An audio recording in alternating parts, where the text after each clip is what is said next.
the history of RPGs, there's never been another RPG as famous or as influential as Final Fantasy. While it wasn't the first JRPG, it did basically establish the genre as a staple of video games, as Square Enix turned Final Fantasy into one of the biggest franchises in the industry. It's no wonder that there are countless Final Fantasy clones out there, and there's no way anybody's played all of them, but we still created a list of 10 Final Fantasy clones that nobody talks about. It's going to be a good one, so let's get into it.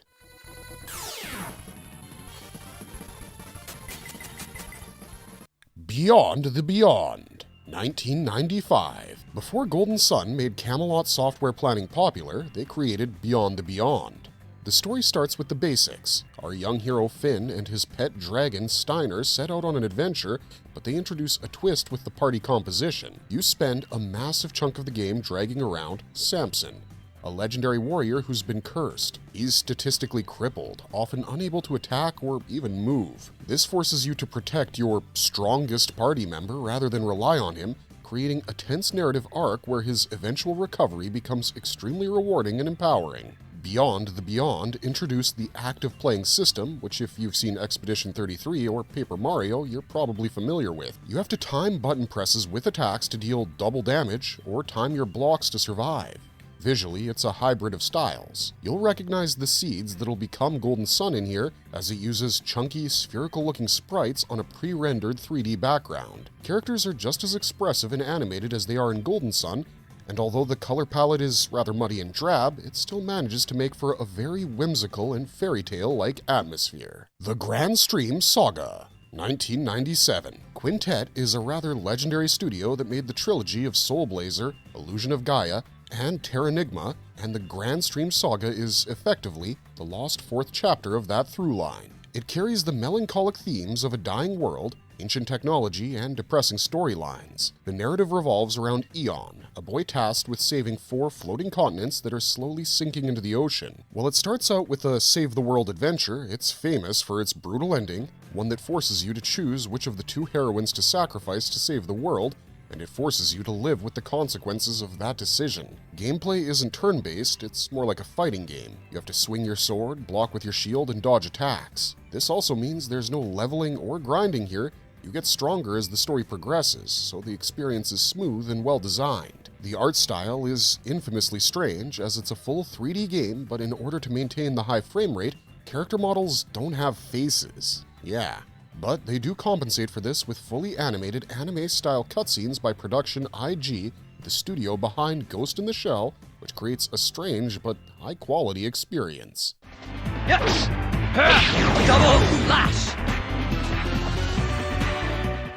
The Legend of Dragoon, 1999. This game was known as the 4-disc monster. Produced by Sony's own Japan studio, The Legend of Dragoon was explicitly designed to be the Final Fantasy killer. The story begins with the destruction of the hero, Dart's village. You know, just like FF, but that's where the narrative similarities end. The central anchor to the story is Rose, a mysterious warrior who travels with you. Rose is morally gray, carrying the weight of a genocide she committed 1100 years ago, dealing with the psychological toll of immortality, making the good guys feel complicit in the world's suffering rather than just pure heroes. As for gameplay, the combat features the addition system, a rhythm-based mechanic where, when you attack, a square closes in on a target, and you must press the button at the exact moment of impact to chain hits. Some characters, like the dancer Meru, have high-speed rhythms, while heavy hitters like Kongo require more deliberate timing. Furthermore, the game discourages item hoarding by giving you a tiny inventory limit of 32,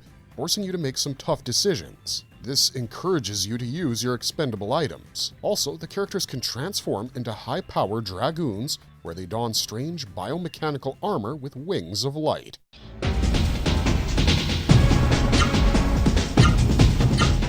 Legend of Legaia, 1998. While Final Fantasy was creating more fantastical worlds, characters, and items, Legend of Legaia decided to do the opposite and be more grounded. It offers a grim, claustrophobic world that's more about survival than high politics. The story is set in a world covered by a deadly mist that turns peaceful creatures called Seru into mindless killing machines. Humanity is on the brink of extinction, huddled in a few towns protected by wind walls. The Seru aren't just monsters, they're symbiotic armor that humans wear to perform daily tasks. This is a unique body horror concept. The very tools humans rely on have turned against them, fusing to their flesh and driving them mad. You play as Vaughn, Noah, and Gala, heroes who bond with Ra Seru to clear the mist. It's a darker, more intimate story about reclaiming the planet town by town. The gameplay combines turn-based with a fighting game where you input attack types and direction, and you see the actions play out. In most RPGs, defending is usually a waste of a turn,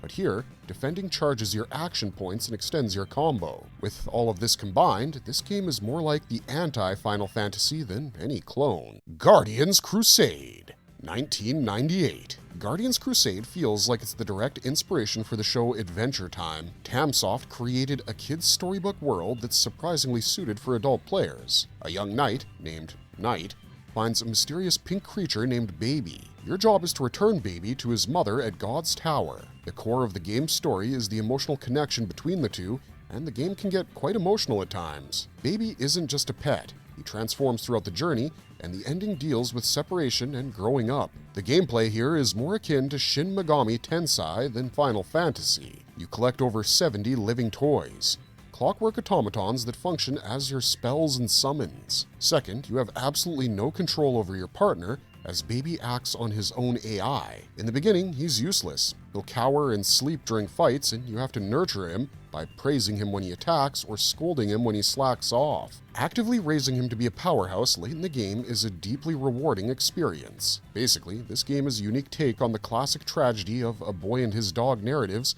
and they execute it perfectly.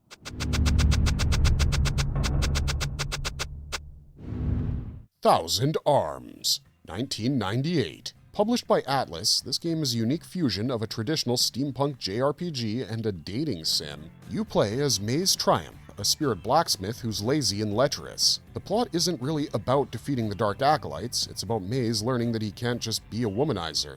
He has to forge genuine connections to people to fall in love. The spirit blacksmith part is important because in this game, you don't collect weapon upgrades, you have to forge them yourself, and the strength of the weapon is directly tied to your intimacy level with the women in your party. You have to take your party members on dates, choose the right dialogue options, buy them gifts, and play mini-games to raise their intimacy level. The more love you get, the sharper the blade. It turns the harem trope into gameplay, and it forces interaction between the party members that isn't related to the main plot. And to support this, the game has a truly staggering amount of voiceover work, as almost everything is voice-acted, and there are high-quality anime cutscenes at almost every turn. This is the definitive playable harem anime experience you gooners out there are looking for.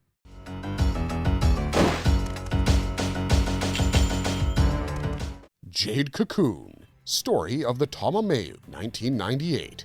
Developed by Genki, this game is famous for one major reason. The character designs were done by Katsuya Terada, the artist behind the iconic style of the Zelda franchise, and it has a style often compared to Studio Ghibli's Princess Mononoke. You play as Levant, a young man following in his missing father's footsteps to become a cocoon master. When his village is cursed by the Onibubu, the locusts of the apocalypse, he must venture into the forest to find a cure. Also, you are betrothed, and your relationship with your wife, Mabu, is central to the game.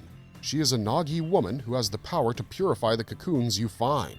The relationship is narrative, emotional, and has gameplay mechanics as you bring the souls of the forest to her, and she cleanses them at the cost of her own physical well-being. It's a somber, coming-of-age tale about responsibility and sacrifice, far removed from the teenagers saving the world trope of the genre. The gameplay has creature-capturing mechanics where you cocoon wild insects, and you can splice their DNA to create more powerful hybrids. It's a unique take on summoner-based combat, but it's all in service to this unique story about sacrificing to raise up everything around you. Rhapsody, a musical adventure, 1998. As you can probably guess from the title, this is a very soft Disney-esque type JRPG. Nippon Ichi Software, the future creators of Disgaea, created a game geared towards women and children. You play as Cornette Espoir, a poor village girl who can talk to puppets. She falls in love with Prince Ferdinand, but in a twist on the damsel in distress cliché, the prince is the one who gets turned to stone and kidnapped by the witch Marjorie, and it's up to Cornet to rescue him. Mechanically, Rhapsody is a strategy RPG, but it's completely different from the complex chess of FF Tactics. The game is notoriously easy, as you use puppets and recruited monsters to fight for you, and each has their own unique attacks. Visually, if you've ever played Disgaea, you'll see the origins of that style here. It's very cute, painterly, and textbook fairy tale, and also, as the name implies, music plays a key role in the game, as it contains multiple full-on songs, complete with vocals and lyrics on top of its regular game OST. This is the perfect game for the whole family to play through together for anyone of any age.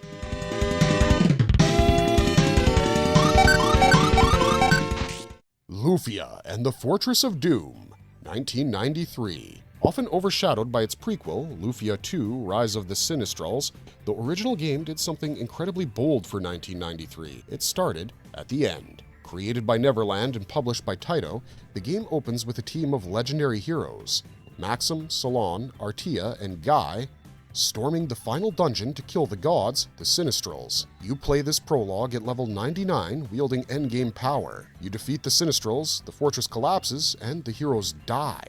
Then, the game cuts to 90 years later. You play as a descendant of those heroes, living in a world shaped by that sacrifice. Mechanically, it's a very traditional Dragon Quest-style game. Turn-based, random encounters, and town-to-dungeon loops. It's also a very textbook JRPG in terms of visuals too. The gameplay and visuals are secondary to the story that they wanted to tell here, which centers almost entirely on the relationship between the hero and his childhood friend Lufia. Without spoiling the twist, the game explores identity and fate and is a very heartbreaking story. Lufia makes the romance the central conflict of the apocalypse. The ending is famously one of the most tear-jerking sequences on the Super Nintendo. Paladin's Quest, 1992. We end this list with the oldest and strangest Final Fantasy clone that we know of. Although it's still in a sword and sorcery fantasy world, it feels like an alien's interpretation of such a world. You play as Chen Zi, a young student at a magic school who, on a dare, activates an ancient machine called Dalgren. Instead of granting him power, it instantly destroys his school and releases an ancient evil that you have to eventually defeat. The star of this game is the world, as it's completely alien to what you might expect from a JRPG. There are no medieval castles. Instead, you explore a pastel-colored alien landscape dotted with futuristic ruins and bizarre races that look like they're from a 70s sci-fi magazine. Yup, this feels like a medieval game got its assets mixed up with a sci-fi adventure, and it's that type of creativity and wackiness that we absolutely love. The sky is often purple, the grass is teal, and the enemies look like cubist abstract art. Normalizing the bizarre is one of our favorite tropes in sci-fi and fantasy, and this is a bizarre alien world that you can explore and appreciate. The term clone implies a lack of creativity in game design, and although that is the case for a lot of those low-budget and low-effort games out there trying to ride the coattails of Final Fantasy, this list shows that there are many, many gems hidden among the slop. We're not even close to done exploring all the amazing games out there, so keep an eye out for our future lists of hidden gems. Otherwise, thanks for watching.